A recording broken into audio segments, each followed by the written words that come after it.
Welcome to the Butcher Block Horror Podcast, where we exhume horror movies from the past and cut into what makes them so delectable. I'm Kaine. I am JD. And I am Joe. And today we're going to be throwing Jacob's Ladder onto the slab and carving up our favorite portions to force feed to you, our unwitting victims. Although I suppose with this many episodes in, there's witting victims. They know what they're getting themselves into. It's a mix of both. Because some people do listen to the most recent episode first. Right, exactly. But regardless, if you enjoy the taste of these feasts of fright, then give us a like and subscribe. Be sure to click on the bell. Consider taking a look at our website. We give you brainworms.com. This will allow you to take a look at some of the other media we're working on and link you to our Patreon, where you can give us sweet, sweet monies for extras. We are everywhere. We promise we will not use your money to buy drugs. That's not true. I was trying to... God damn it. Alcohol's a drug. Well, I mean, I will specifically buy mountains of cocaine. Mountains. I was trying to make it seem reliable, and you ruined that with your cocaine addiction. It's an illusion. It's all an illusion. An addiction, all right? I just like to get high. Yeah. You just like the taste. All day, every day. Just all day, every day, cocaine. I just pictured you, like, looking like Scarface, sitting behind a desk with machine guns and, like, a bunch of cocaine on the table. We've been friends for a little while now, and I feel like you would be fucking insufferable on cocaine. I'd be difficult to deal with. Yeah. Regardless, Kaine Jacob's Ladder, guys. Double the energy. Yeah, Jacob's Ladder. So it's a cool story. Joe, do you want to... Yeah, let me take this one. Jacob's Ladder is a film, I believe, by the Walt Disney Corporation, starring Tim Robbins and a young Macaulay Culkin as his son. Yeah, and he's a gutter cleaner in a small Virginia town, and a mishap happens with their hound dog, and their ladder gets broken. And Tim he Robbins goes to Home Depot. Yeah, but he doesn't initially because... You know what? I'm going to cut you off right there. Skirt! JD, go ahead and take over. And we're gonna put Joe in the penalty box. Heartwarming tale. All right, we're in the penalty box. We're not gonna getting put out Joe for in the penalty box. No one puts baby in the corner. Go ahead and give us a fucking synopsis for Jacob's Ladder while Joe spends some time in the penalty box. All right, Joe. I'll be staring at you through the glass. Don't worry. I'm gonna press my nipples against the glass. I knew that was coming. Yeah. Oh, Joe. All right. So anyway, I'm gonna lick the glass on the other side of your nipples, though. Nice. And I'm gonna press ham. Nice. Yeah. Haven't heard that expression in a minute. No. Why don't we go ahead and do the synopsis? I don't want to. I just want to hang out with JD. All right. No. I will. We're hanging out. We're hanging out together. Give me my goddamn synopsis. Give me head. You'll get it. Just pay attention. Wait, which one of us were you responding to? You're both going to get your own respective requests fulfilled. Tonight, I got energy. So, all right, Jacob's Ladder, artsy-fartsy, metaphysical horror, if you will. The character, Jacob Singer, played by Tim Robbins, a Vietnam War vet who returns home, and he's...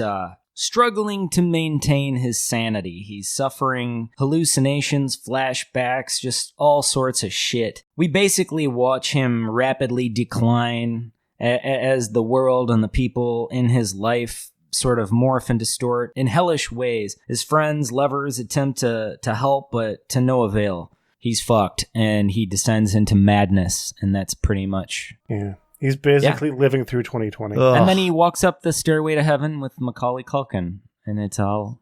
All right, well, I mean, I think that's a pretty good synopsis. Why don't we go ahead and just go down the list here and tell us about who directed it and all that jive. It's quite a long film. It's 113 minutes. Jacob's Ladder was released November 2nd of 1990. And it had a budget of $25 million, and it grossed $26 million at the box office. I'd like to cut in real quick. Cut on in. For the people that are disconnecting at the moment mentally, that was not 20 years ago. That was 30 years ago. I just want you to hold on to that because I'm sure your brain initially was like, wow, that's 20 years. No. As of November 2nd, 30 years ago. It came out 30 fucking years ago. Yep. what he said. Yeah, Anyway. sorry to interrupt. Continue. Yeah, it cost them $25 million to make. They made $26 million back, so they roughly made like $1 million. So that's like a fucking swift crane kick to your fucking testicle bag, if you ask me. Mm-hmm. So the movie was written by Bruce Joel Rubin, directed by Adrian Lyne, and produced by Alan Marshall. So I'm going to go ahead and give a little bit of background into the writer, first of all. Yeah. Bruce Joel Rubin, he's an Oscar-winning screenwriter, born in Detroit, Michigan, 1943. He wrote pretty impressive screenplays. He wrote screenplays for films such as My Life and Ghost. Yeah, back in the day I saw that, and I just enjoy the fact that there were ghosts. I was a little kid, so it was cool. And demons. Oh, yeah, the fucking the demon at the end of Ghost was legitimately kind of creepy. No, it was fucking scary as shit. Do you guys remember the dude on the train, the scary ghost on the train who could like move stuff? He was awesome. I want to learn that actor's name because he was fucking amazing. They got the sound that demon made by playing baby cries backwards, I believe. Holy shit. I like that. All right. So back to Jacob's Ladder. Mm-hmm. So he wrote, like I just mentioned, Ghost, which he received an Oscar for Best Original Screenplay, and he was nominated for Best Picture. It happened to be the highest grossing film of 1990. So he was pretty busy in 1990 because Ghost and Jacob's Ladder. So he's like a supernatural writing type of dude, I guess. Then there's director Adrian Lyne. And he's an English film director, born in 41 in England. He's best known for directing some super horny movies. Like, Oh, really? super fucking horny. Yeah, like Fatal Attraction, Foxes, Flashdance. Yeah. I know, I'm like, I'm reliving it all. I want to dance. So anyway, Indecent Proposal, Jacob's Ladder, and The Unfaithful. Then there is producer Alan Marshall. So a lot of Marshall's success came along with director Alan Parker, and the two of them worked on 1978's Midnight Express together. Okay. And they won all kinds of awards for that, nominations for Oscars and Academies and all sorts of shit. So that's kind of how he came forth. But I know him for, and I learned this through my research for this particular podcast, but I'm super impressed with this guy because he produced one of my favorite childhood films, which was Bugsy Malone. Marshall is also known for Shoot the Moon and Pink Floyd The Wall. Huh. Yeah. Basic Instinct, Cliffhanger, Showgirls, Starship Troopers, and Hollow Man. Interesting. Yeah. Nice. So I can go ahead and kind of get into the cast here of Jacob's Ladder and start off with Tim Robbins, who played the role of Jacob Singer, the veteran that, we follow throughout the film. Yeah, I was actually a little saddened that there wasn't any ladder in the movie. Yeah. You were saddened by... There was a lot of Jacob. Not a lot of ladder. Not a lot of ladder. In my version, there would have been. Yeah, I know, Joe. That's why you were in the penalty box. Oh. Yeah. So there's a lot of metaphors going on in this one. So yeah, Tim Robbins was born in California in 1958, an Academy Award-winning actor, best known for his role of Andy Dufresne in the 1994 film The Shawshank Redemption. Hell yeah. Yeah. Really good film. Really excellent film. Morgan Freeman was wonderful as per usual. I just want to clear up. Yeah. Andy Dufresne definitely murdered his wife and her lover. Oh, yeah. Well, on that note, he was an Academy Award winner, for his role in that film. Also known for roles in the Hudsucker Proxy. He was also in Bull Durham, The Player, Mystic River, which I believe he got an Academy Award for supporting actor. And Tim Robbins is also a director. I'm not sure if you guys were aware of that. I did not know that he I don't think I did directed films. He directed a film titled Bob Roberts in 1992 and Dead Man Walking in 1995. And for that, he received an Academy Award nomination for Best Director. back to the cast. Elizabeth Pena. That was Jacob's girlfriend, Jezebel, a.k.a. Jezzy. And she was born in New Jersey in 1959. And she is actually no longer with us, sadly. She passed in 2014 from cirrhosis of the liver, from like alcohol poisoning, I believe. She was known for work in films such as Nothing Like the Holidays, Batteries Not Included. She was in La Bamba and Down and Out in Beverly Hills. And she did a voiceover in The Incredibles. She was, I believe, Margie, which was Syndrome's right-hand woman. All right. You guys, Well, I yeah, mean, and then, Batteries Not Included was fantastic. Oh, Batteries Not Included was a great movie, yeah. yeah, which is a Steven Spielberg film, right? Maybe? I don't know. Okay. Yeah, back to Elizabeth Pena. She was also in Lone Star, for which she won an Independent Spirit Award and a Bravo Award. She's also a founding member of the Hispanic Organization of Latin Actors. Nice. Yeah. So then we can talk about Lewis's chiropractor, the guy who was manipulating and adjusting his back periodically in odd ways throughout the film. He was an angel. Yeah, he was someone special. No, I think he was an angel. Oh, Yeah. I got you symbolically. I see what you're saying. Anyway, that character was played by Danny Aiello, and he was born in Manhattan in 1933. Numerous motion pictures, best known for his role in The Godfather Part 2, Right. another film called The Front, and also Once Upon a Time in America. He was nominated for an Academy Award for Spike Lee's Do the Right Thing. He was in Do the Right Thing, so that's kind of cool. And he was nominated for Best Supporting Actor in that film. The next person I'll talk about was the chemist. Matt Craven. Yep, Matt Craven. No. Matt Craven. Okay, Matt Craven. It's Fran Drescher? That's not necessary. It's just, Yeah. just I'm going. lost. Ignore me. Okay. Craven means coward. All right. You know what? I don't need your fucking judgment. Okay? We're not judging you. We're Yeah. laughing. We're Joe laughing was. with you. We're Joe laughing was with judging you. me. All I right? would never judge you. I'm not a judgmental person. No. And yeah. So back to Jacob's Ladder and Matt Craven. He played the character of Michael Newman, the chemist. He was born in Ontario, Canada, 1956. His film credits include Crimson Tide, which was an Academy Award nominated film, and he was also in A Few Good Men. Craven, he was also in X-Men First Class.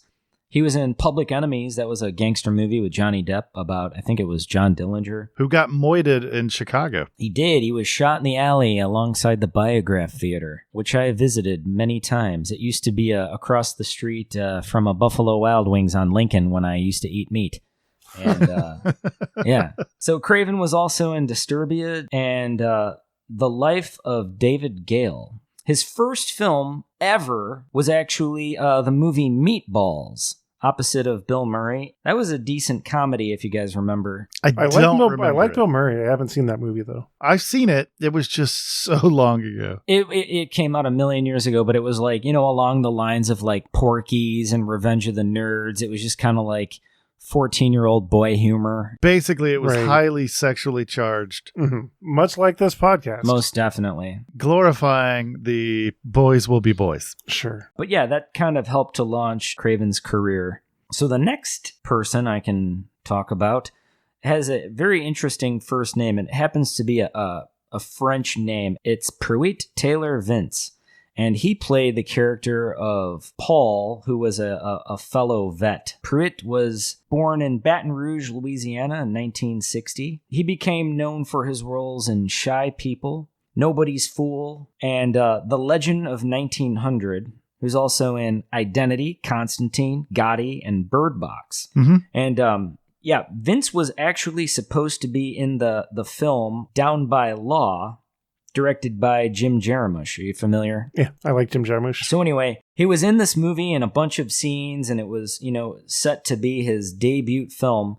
And then all of a sudden, all of the scenes he was in were edited out of the movie. Yeah, that's not cool at all. Yeah, not cool. What a way to almost get your start. The next character was played by Jason Alexander, and A very young but still balding Jason Alexander. yes, very young, balding Very Jason confusing. Alexander.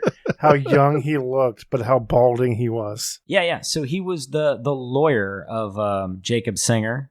Mm. Alexander was born in New Jersey in 1959, and he's best known for his role as George Costanza in Seinfeld, which everybody knows. Alexander was nominated for 7 consecutive Primetime Emmy Awards and 4 Golden Globe Awards. And it's just hard to imagine that you're nominated for all those, and I don't think he won a single one, just nominations. I mean, that's very George Costanza of him. Yeah. So that's a little rough, but at least, hey, he's had a pretty amazing career. He was also a fucking creepy guy in the film Pretty Woman. Yes, he was. And then he was the voice of a funny gargoyle named Hugo in Disney's animated The Hunchback of Notre Dame. Nice. And he also he did the voice of the main character in the animated series called Duckman between 1984 and 97. Now I'm leaving out a lot on everybody today, but I feel like I'm going far enough, No, read them all. Right. Just make a list and check it twice. I'll just sit here and drink my coffee. Sure.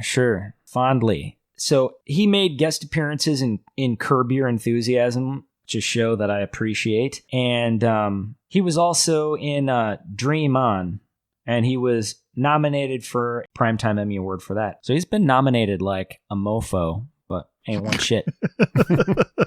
Yeah, then there was Patricia Clarkson, and she played the role of Sarah. That was Jacob's ex-wife, and she was born in New York in 1956, best known for her role of Georgina in the NBC drama Sisters between 91 and 96. I have no idea what that is. She was also in Fletch Lives with Chevy Chase. And actually, I'm going to cut straight to the one that I enjoyed that she was in, Signs from 2002, the M. Night Shyamalan movie. Mm-hmm. She also had a few reoccurring TV roles in a show called 30-something, and she was in Law & Order Special Victims Unit. Nice. All right, another fucking awesome actor. He played the role of George, who was like convulsing and spitting up blood at one point in the film, and it was pretty gory.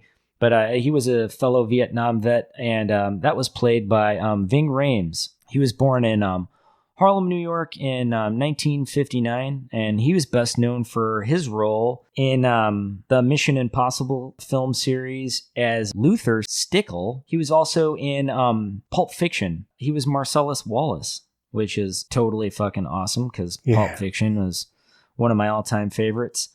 He was also in Dawn of the Dead, 2004, and then Day of the Dead in 2008. I didn't like the 2000s of the Dead remakes too terribly well. Yeah, they weren't great. I own copies of them just out of the need to collect things. Who is the director of the Dead? It feels like Michael Bay is correct, but it doesn't. Yep. Is it Michael Bay? It was Michael Bay. Okay, yeah, he just crapped all over everything that made those movies good. Yeah, but it was cool though that the zombies were able to like transform into like cars and never mind.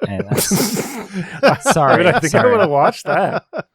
I want to see that horror movie. No, wait. The zombies, they lived underground and ate pizza and that's the kung fu by a rat. Ninja Turtles zombies. Oh no. All right, you're right. Teenage Zombie Ninja Turtles. Can't.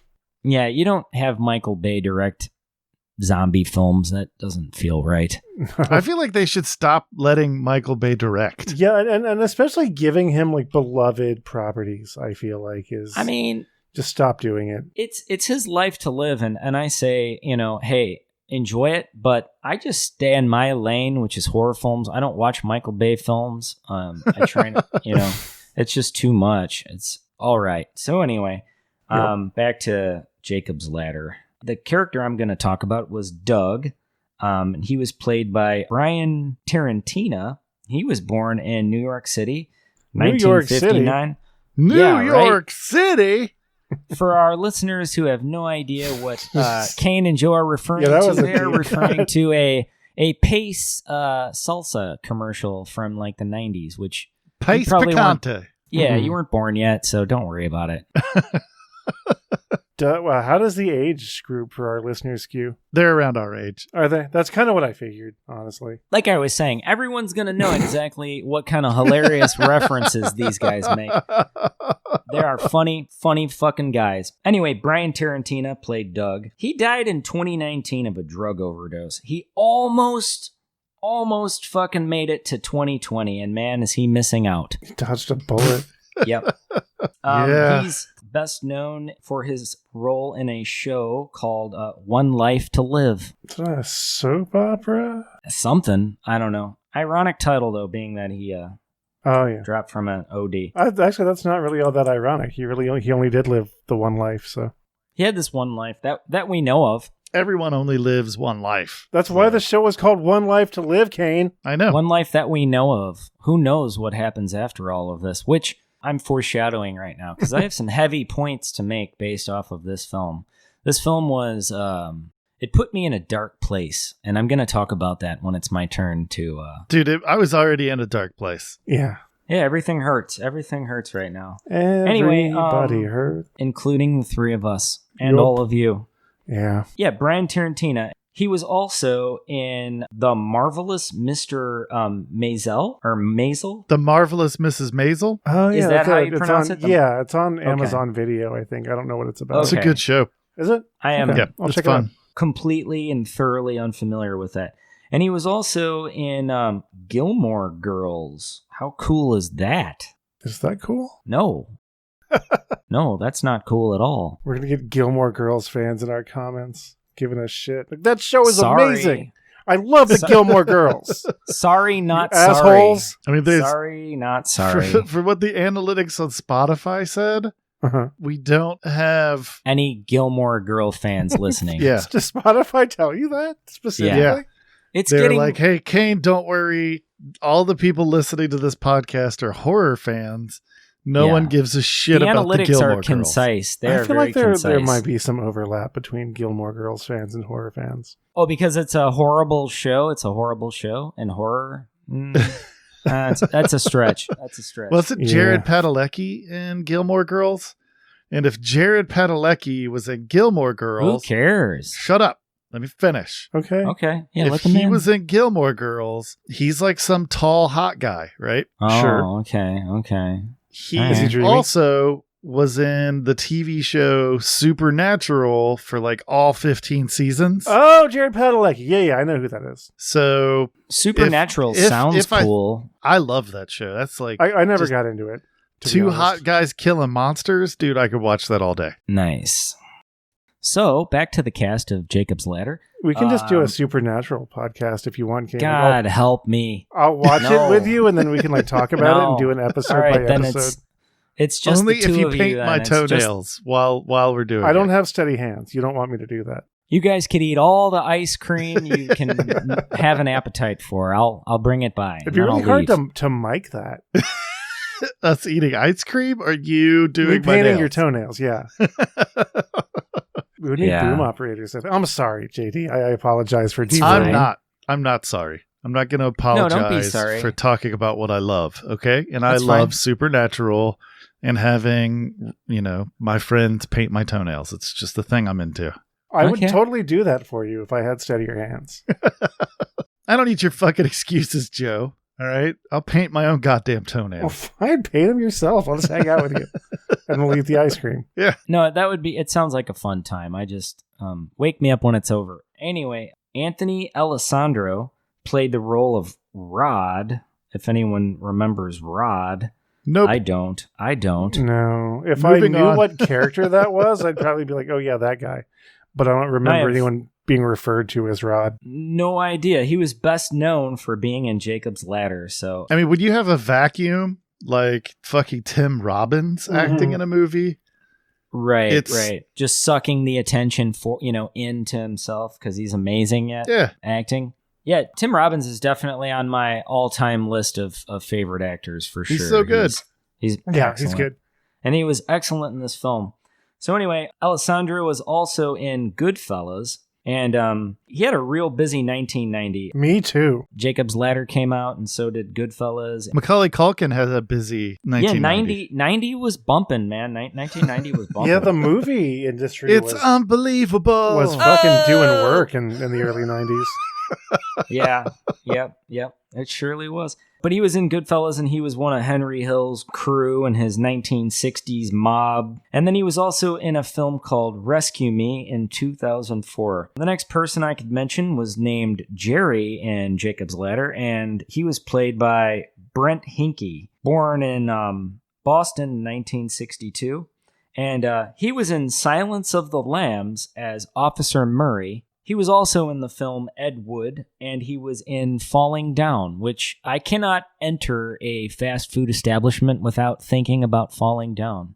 And I don't mean to create a lawsuit. I mean the film Falling Down, where, was it Michael Douglas? Was that him? Yeah. Where he just like flips out because they're not serving breakfast, you know? Great movie. How awesome fucking scene that was. That was like...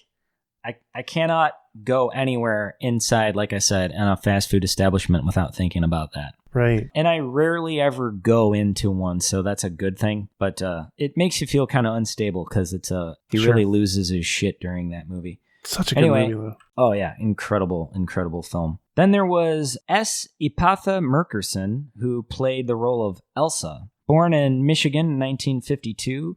Best known for her very well-decorated, award-winning portrayal of Lieutenant Anita Van Buren in the NBC police show Law and Order. And she was on that show between 1993 and 2010, appearing in 395 episodes, which is a shit ton of episodes. Fuck yeah, it is. Yeah. Elsa was the woman on the staircase that read his palm. Oh, yeah. Yeah. So, and, you know, a bit of flirtation, a bit of palm reading. So, yeah, but she's a phenomenal actress. And she was like, spoils the whole plot of the movie at the very beginning. Yeah. You know, one of the things I have to say about this movie real quick is like, I was so impressed with its cast. All of the people that you would like go on to go, oh yeah, like later on, you know, you see their established careers, but there are so many incredible people involved with this. And the next one I'm going to talk about fucking makes me laugh every time I see him. And it's not who you're thinking. It is Kyle Gass. And he played the role of Tony. You know who Kyle Gass is? Yeah, AKA I do. KG, AKA Rage Cage, AKA Rage. He was born in California in 1960, and he's best known for being in the band Tenacious Motherfucking D. Fuck yeah. Alongside Jack Black. The two are longtime friends, and they were like, how do we kick ass harder than this? How do we do it? There's no way to do it. They just, you know, they're a shiny demon. Yep. So yeah, he was also in the film Elf, and he was in Kung Fu Panda. I'm assuming in Kung Fu Panda some type of voiceover. But he started off in the 1988 film Brain Dead that had starred Bill Pullman and Bill Paxton. He was in Brain Dead. That's a weird 6 degrees of Kevin Bacon. Yep. Because we did the whole Dead Alive, and we had a whole conversation about that movie. No, Brain Dead. I know, but we had about the similar names and the reason why it had a different name in the United States. Most definitely. So yeah, the next character played Jacob's doctor. He was portrayed by Louis Black, the stand-up comedian Louis Black. Yeah. He was born in Washington, D.C. in 1948, best known for his stand-up comedy, and he hosts his own Comedy Central series titled Louis Black, Root of All Evil. He also has a pretty long-running Daily Show segment back when Craig Kilborn was the host. That's when it started for him. Mm-hmm. Yeah, the next character is Perry Lang, and he played Jacob's assistant. Jacob's assailant. Oh, whoops. Okay. Anyway. I must have wrote it wrong or read it wrong or something. Fuck. Both. Perry Lang was born in Palo Alto, California in 1959. He's a director, writer, and actor, involved as an actor in a film called Alligator in 1980, and then in a film I'm very fond of because go White Sox, but he was in the film 8 Men Out that came out in 1988, and it sort of talked about the 1919 Chicago White Sox that threw the World Series, allegedly. You mean Shoeless Joe Jackson? Yeah. Shoeless Joe, and not to get too into that. Yeah, because then we'd end up talking about fucking Kevin Costner, and that's just not a... No, Kevin Costner was not. He was in Field of Dreams. Yeah, Field of Dreams. So anyway, Perry Lang was in The Sunshine State. He was also in The Big Red One, a film about a dog's penis. No, I'm just kidding. I don't know what it's about. But it came out in 1980. And then he was in a horror film called The Hearse in 1980. So some people have a busy 1990 and some people have a busy 1980. As a director, Perry Lang, he did a bunch of bullshit like Dawson's Creek and Gilmore Girls. And but then he totally redeemed himself with a little bit of the more modern series, The Twilight Zone. I don't know that really is cause for redemption, though. But anyway, Macaulay Culkin was in Jacob's Ladder, and he played the role of Gabe Singer. That was Jacob's deceased son. And Macaulay... Which, I'll be honest, so is Gabe alive, or is that Jacob's hell where his son is dead? No, he's dead. Well, yeah, I don't know if there's any place for him. They're just getting all like metaphysical and eerie. You know, they're too busy being eerie to, help us decipher what's truly going on. But anyway, Macaulay Culkin was born in New York City in 1980. He was in, Home Alone, Home Alone 2, My Girl, Richie Rich, and The Good Son, which had a little bit of a creepy twist to it. Yeah. And that pretty much summarizes the cast of Jacob's Ladder. Maurice Jarre, or I'm not sure how you'd pronounce that. I think it's, Jarre. He did the film score, like all of the music. The music was good. And Mm-hmm. yeah, I thought so too. He was best known for film scores, in particular his collaborations with director David Lean. The two of them, they worked on a good number of film scores together. Some of which were Lawrence of Arabia, The Train, the Lawrence of Arabia of 1962. I'm not sure if that was remade, but it sounds like it might have been. He was in, did the score for, or they did the score for The Train, 1964. Mohammed, Messenger of God, Lion of the Desert, Witness, Fatal Attraction, and Ghost. And he was nominated for 9 Academy Awards, winning 3 of them for Best Original Score. And he won for Lawrence of Arabia, Dr. Zhivago, and A Passage to India. And he also has 4 Golden Globes, 2 BAFTAs, and a Grammy. So that's a decorated... That's a lot of shit. Yeah, does a lot of composition type of work, with whatever is in an orchestra, a whole shit ton of different instruments. So yeah, the special effects, there's such a long list, being that this is a $25 million budget film. A lot of people got paid to be involved in this. So there's a lot to talk about. But the main 2 people that I can sort of narrow it down to for... involved directly with the special effects were Connie Brink and Harold McConnell Jr. And so a lot of the special effects in this film were done what's known as in camera, meaning there was no use of post-production effects. Everything was just kind of like, like weird camera tricks, like the whole, just an example, some of the shaking fast movements that were in this film, and it happened a handful of times.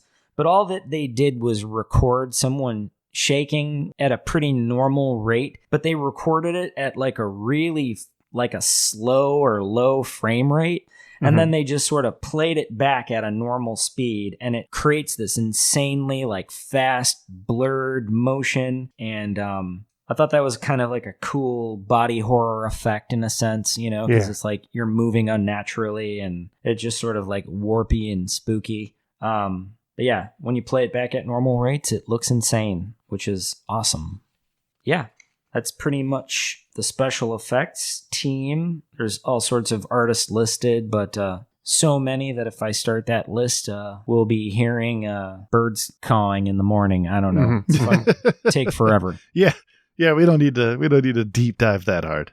Yeah, we really shouldn't deep dive that hard. But so yeah, I don't know. Let's talk about our impressions of the film. I guess. Oh, right. I start that, don't I? Yes. Oftentimes, Yeah. you will. Yeah. I don't have a terribly exciting story because I originally saw it. It was on one of the streaming services who I won't name because they're not paying us to promote their business. It was just like 1 or 2 in the morning and I was bored just flipping through like, oh yeah, I've heard about this movie. I've heard it's weird. And I watched it and it was weird. And then I watched it with you guys a little bit ago and it was still weird. Yeah. It was a real weird time. Some things never change. Yeah, like the Jacob's Ladder being weird.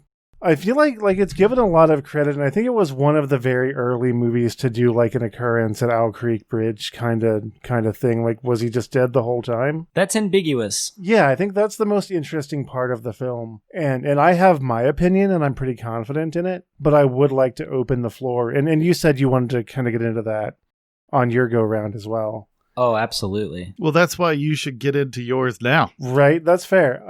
I think that he died in Vietnam. Yep. Basically, the whole movie is what Louis was saying. You know, it's him in kind of a purgatory state, letting go of all of his mortal bullshit so that he can move on to the afterlife. No, I agree. I totally think that's what's happening. That's interesting. Okay, so I agree with that, but I also feel like it could be. Because I feel like there was a moment where he was like on the slab, but not quite gone. Yeah. And I feel like that was the movie was him existing like in a flashback. Right. So it was like, maybe his life flashing before his eyes on his deathbed. And, it's this really strange thing. And it's a weird reminder of what eventually happens to everyone. It's like this thing where you're at the end of your life and you're surrendering everything. It's like your love, your family, your friendships, your sense of identity, your achievements, and it's like you're doing it before whatever awaits us in death. Sure. It's just a really like. I loved the quote, his doctor, his chiropractor, Louis, and he was saying, he's like, if you're frightened of dying, you'll see devils and tearing your life away. But if you've made your peace, then the devils are actually angels, freeing us from this inevitable, the pains of existence or whatever. I forgot how he put it, but it was something kind of, right. To that effect. But I just thought, man, like what a dark black hole to be sucked into, by a film. And it just sort of like makes you think about your mortality and just trauma and I don't know. So I also happen to know that this film inspired Silent Hill. There's a connection there. And it inspired that whole franchise and like possibly even like the video games, because I think there are Silent Hill video games. Well, the video games is what the movies are based off of.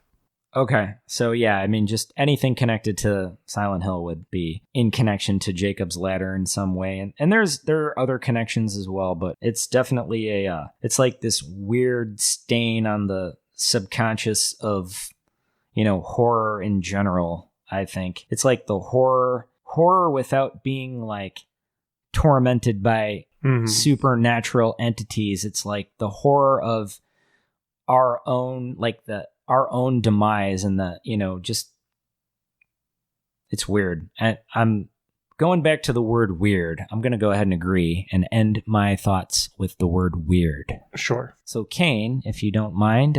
Yeah. So I saw this movie fucking forever ago when it came out. Like that's when I saw it. And I'll be honest. Likewise. I had no fucking clue what was going on. Yeah. I was completely... they had some scary shit in it that, had some boobies in it. Yeah. And that's what, I was like, oh, this is great. This is real fucked up. I did not understand anything of what was going on in it, though. Right. Same for me. I thought the scene early on where the guy's like hopping around and his legs blown off. Mm-hmm. You know, I thought that was scary. The scene where he's at the party and the tentacled horror is fucking his girlfriend, and then it ends up impaling her through the back of the head, and he loses his shit. I thought that was real scary. The faceless men that he sees throughout the film, like the demons, super so creepy. to speak. All that shit was super creepy, but I didn't understand the film.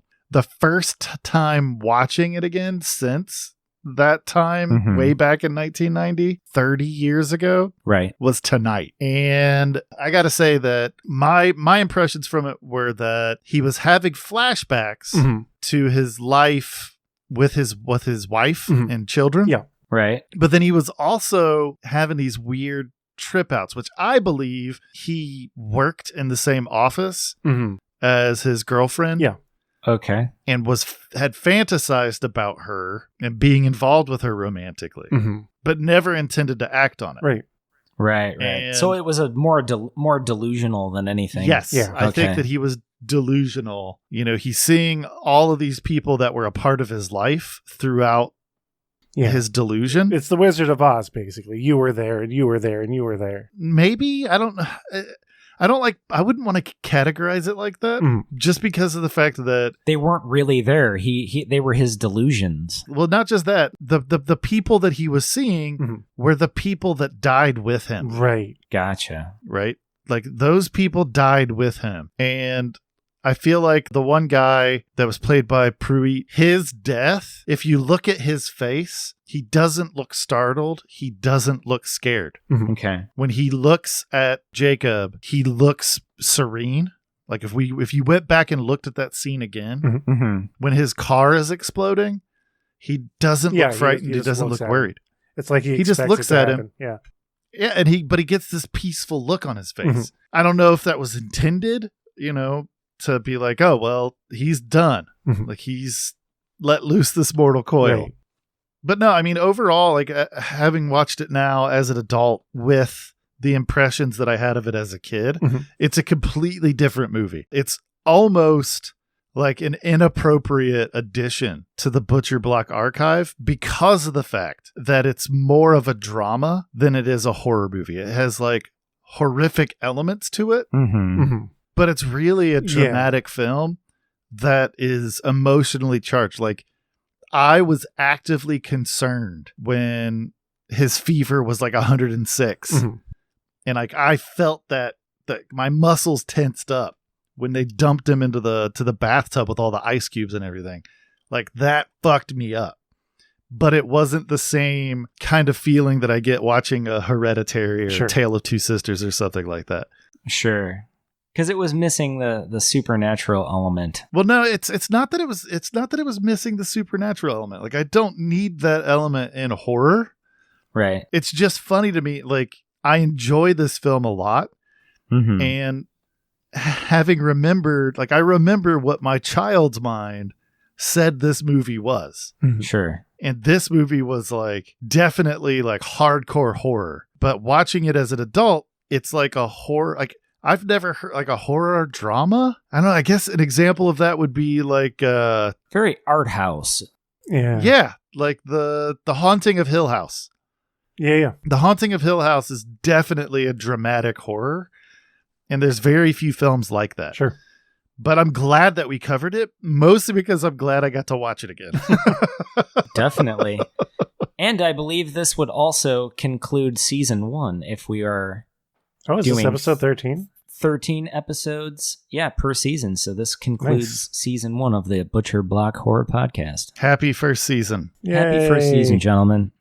All right. Well, I think we've said all that we're going to say. Does anybody have anything else that they want to say about the movie? No, I think I'm good. Yeah, JD? I think I'm fairly settled on it. I definitely enjoyed it. I thought, just to kind of backtrack, there were a few scenes in there that confused me that, when those like agents were sort of, that's where I thought that car bomb came from. I thought that, it was like, the look on that actor's face, that was Pruitt, right? Mm-hmm. Yeah. He had this calm look on his face and all, but, I felt like they did explain why that could have happened, because there was even a run at Jacob's life at the, at a certain point, those agents, threatened him. And so it seemed like everyone involved in that experiment. Yeah. We didn't really talk about that. I was actually about to, if we can run a little longer. That's actually the more interesting part. Is he alive or is he dead? We pretty much resolved. It's obvious. It's a dream that he's having before he accepts that he's going to die. That's all, that's fine. But the LSD experiment part, was there, because there's the end card with the text on it that references that. Mm-hmm. Did the LSD experiment actually happen? Right. Oh shit! I didn't even think to broach that subject. And that's why it's in his it's in his subconscious. It's ingrained. I don't know. Yeah, it would almost warrant another watching just to kind of nail, watch for the little subtle things that would nail that down. Right. There were a bunch of little sub stories within that the main story, and it was really easy to get lost in the dreamy effects and his hallucinations and the just kind of spiraling through time where it felt disjointed. Mm-hmm. And, it's what point are we at in this film? So that's what I think put it into question for the three of us. From where was he having this grand hallucination from? Was it his deathbed? Was it a dream? Was it the purgatory-like state of some, afterlife-esque place? Or where was he experiencing this from? Was some of it real time and just, was it reflecting his traumas and his, the drug experiment done by the government? Were these agents really after him? Was he just hallucinating it? Was it some sort of neurotic, I don't know. Weird movie though. I love it. I'm going to shut up now. Well, I mean, I think he was dying. Oh yeah. That's the one thing I'm sure about. Throughout the film, it cuts back to him seeing trees passing from underneath as they're carrying him away. Okay. And then there's the scene where it cuts to him being on the helicopter. Right, getting lifted away. He never made it back home. Right.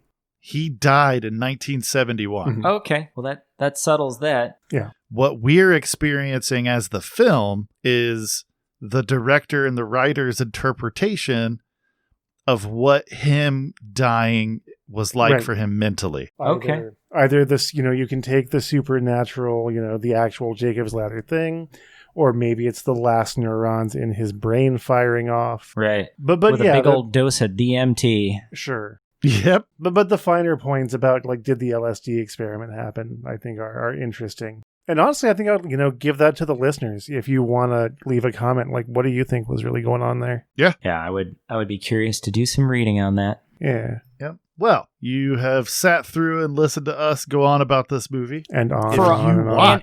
And a whole season of worth of films. Yeah. Exactly, yeah.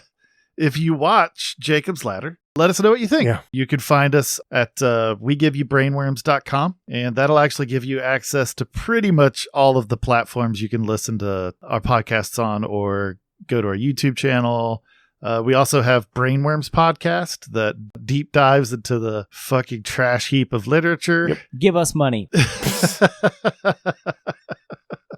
And you do have access to the Yell at Us button on our website, which does directly connect to us. If you don't want to type a comment into YouTube, if you want it to be a more personal conversation, you can set that shit up with the Yell at Us button. We probably have it coming. Yeah. Our DMs, I know on Facebook, and I would assume on Twitter as well, and probably Instagram, are all open. And I think individually run by the three of us. Yep. Yes. So who, it's just roll the dice, DM one of those platforms, and you'll get to talk to directly to one of us. So be sure to slide in our DMs. Yeah. And then go to our Patreon, check out the cool stuff we've got available, and have a good night. Yep. Or have day, or whenever you're listening to this. Time. Yeah. Or if you're in purgatory, always. We hope we've just soothed let go. you mildly. No, if you're in purgatory, just let go. Yeah. Right. Let the angels take you away, not the demons. And I'm gonna press ham.